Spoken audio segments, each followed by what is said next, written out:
Welcome back. Siena Cross Country coach John Kenworthy walked into his boss's office last summer and asked for 4 times as much work, and that's exactly what he got. The Saints have had a cross country team for a while, but at Kenworthy's urging, they've now added men's and women's indoor and outdoor track and field, and Kenworthy will be in charge of it all.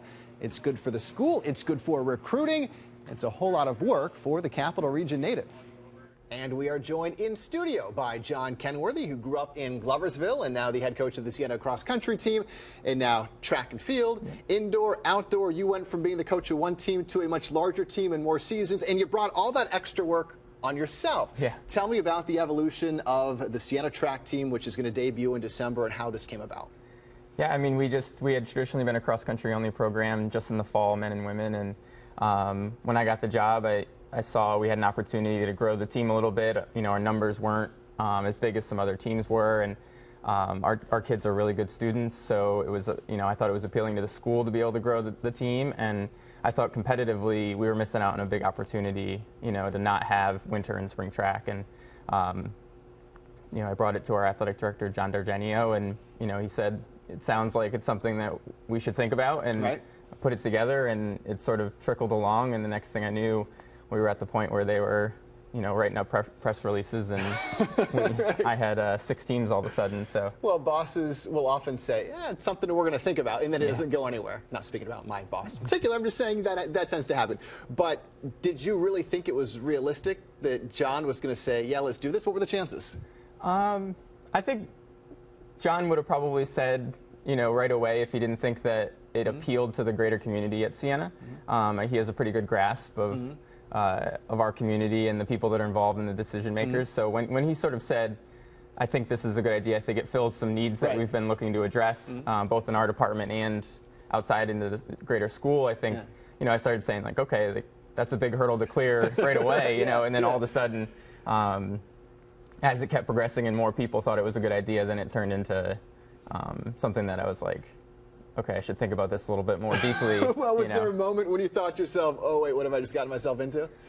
No, I mean, you know, growing up in cross country and track, you sort of just assume they're always together. So it's more weird to not have it full time all the time. So for me, it was just like getting back into the flow of what I was doing in college or what I was doing before I got to Siena. How many other schools in the MAC did not have track and field programs that competed in cross country? Right now, for the women, it's just Fairfield with us being added. But recently, both Niagara and Canisius have added. So it's been a trend, actually, to get track and field into the MAC. And then for the men, Niagara and Fairfield and Quinnipiac are the 3 that don't have it right now. Now let's talk about the challenges for you when we're building a Division I program. Maybe not entirely from scratch because, as you mentioned, it's kind of a component and part of cross country, but you're going to be bringing in athletes you never needed before. How challenging is that? What do you have to do? Yeah, I mean, the goal is to keep it based around cross country, so we're still competing in those similar events, you know, the 800 meters up through 10,000 meters in the track, and obviously in the fall cross country season with the distance races there too. So a lot of the type of kids that we're recruiting are very, very similar because we want them to still contribute in cross country. Sure. But the level of the recruit that we're getting is definitely growing because it appeals to a lot more of our community, the running community as a whole, to have all 3 of those seasons. So it's been a challenge just making adjustments to, you know, now being appealing to a lot more kids. But I think those are good problems to have to, you know, better recruits to come along. So. Sure, so it's going to help the cross country team because you can attract athletes that before said, well, I'm only going to go here if they can offer cross country and track and field. Right, exactly, yeah. Tell me about your history. How did you get involved in running?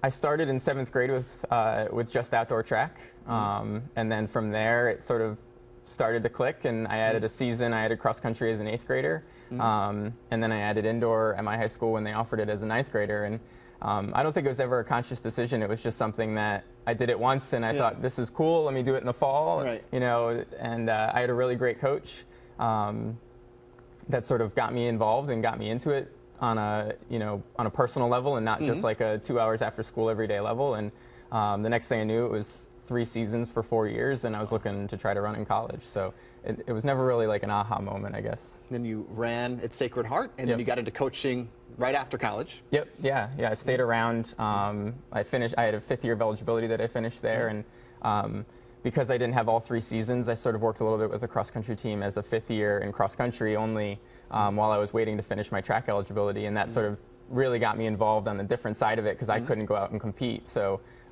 once I was done with my eligibility, I stayed and volunteered for a little bit and got involved with high school coaching, and it took off from there. I think cross-country is one of those sports where a lot of people that aren't involved with the sport don't understand all the strategy that goes into it. It's not like go out there and run really fast. When you're coaching cross-country and you're trying to bring out the best in your athletes and the team, talk about a little bit of what goes into that. I mean, a lot of it is it's mental. You know, we spend a lot of time training, and you know, when you're out on the roads for an hour to an hour and a half a day, there's a lot of time to think. You can't do much else.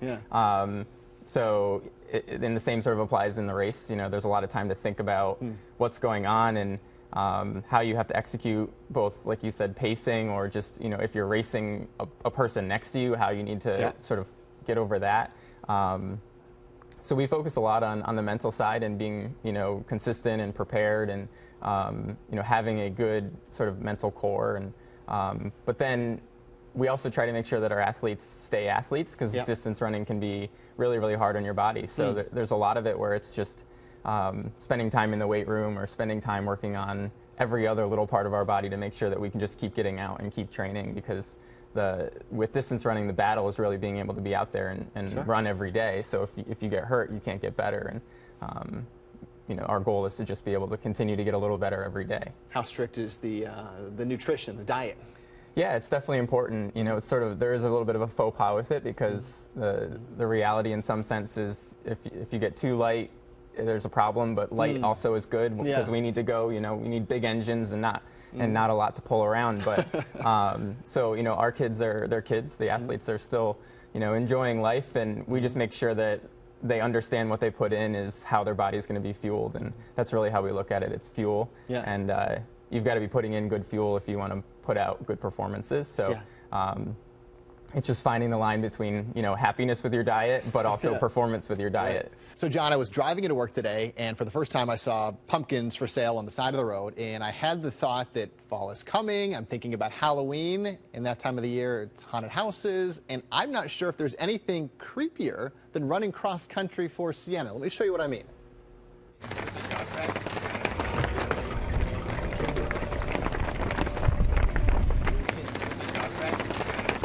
The Albany Rural Cemetery is actually a really good place to run, even though a lot of people think it's creepy. It's a little weird, but it makes a few good jokes. I'm just dying to go there. We got a lot of weird looks from people too, like people driving in there too, like, what are you doing? Yeah, I mean, I was a little freaked out. Thought it might be a really hard workout, but it turns out it's a great place to train. Lots of soft surface cinders, and you got, you know, my favorite president, Chester Arthur, his grave is there, so it adds a little, you know, adds a little meaning to what we do, I think. He rocked like some of the best facial hair next to Teddy Roosevelt, so that's why he's probably one of my favorites. Yeah, it gets a little creepy sometimes, but yeah, there's a lot of good, a lot of space over there, a lot of good runs. There's no cars usually. There's a lot of softer dirt roads. That's good for training with long miles, and there's a lot of really good hills. It's just a little safer, so I kind of like it. You say graveyard's safer. Most people would think that a graveyard is not so safe. Are you Maybe if you run it when it's dark out, but otherwise, no, I think it is. I've told some friends about it, that we run in the graveyard. They think it's kind of weird, but it's become a normal thing for us. It's a normal place for us to do workouts or recovery runs. So we've gotten used to it. It's a very great place to train, hilly, shady and sunny, but I'm glad to be going there with the team. I've gotten lost before by myself, and I had to call a teammate. Luckily, I had my phone on me, and she kind of helped me navigate my way out, but it is scary when you get lost there. My freshman year, I got lost there a couple times. So I did find that John Boyd Thatcher is buried there, so that's pretty cool. And there's a lot of history to be seen, so it's a neat little component of the Siena cross-country program. And Brittany Devane made it out of Albany Rural Cemetery. You were the one talking to the athletes, and were you freaked out at all while you were there? I was happy that we were in a big group. That helped with my nerves a little bit, but honestly, just being there was calming, like some of the athletes were saying in the package. And I'll tell you what, it was an interesting experience, but I was glad to be out. John, any ghost stories from the cemetery? No, I mean, there's definitely some times. They close the gates at 7, so there's some times where it's getting there and you're like worried you're going to get locked in, and you start thinking of all those things that could possibly happen. But we're usually out of there during the daylight, so I don't know if I have too many interesting things to come of it. And where did the idea come from, you guys heading to the graveyard and running in there? It was happening before I have gotten here, so it's probably happened. I mean, Siena and Cemetery obviously have been there together for a while now. It's probably happened since the cross-country teams have been there. It's just too convenient not to be in there. Does it ever come up during recruiting that's where you train? Yeah, all the time. Yeah. There's sometimes you get some strange looks, but we've had some kids who have said like, "Oh, we go in cemeteries all the time too." Like, it's sort of like the unknown place, I guess, for some cross-country running. As you heard, the benefits obviously are there. It's warranted to be heading into that creepy place. Yeah. Any time there have been maybe awkward moments, a funeral going on or anything like that? We were actually talking about that yesterday. We were saying one of these times it's going to happen. It hasn't happened yet, but.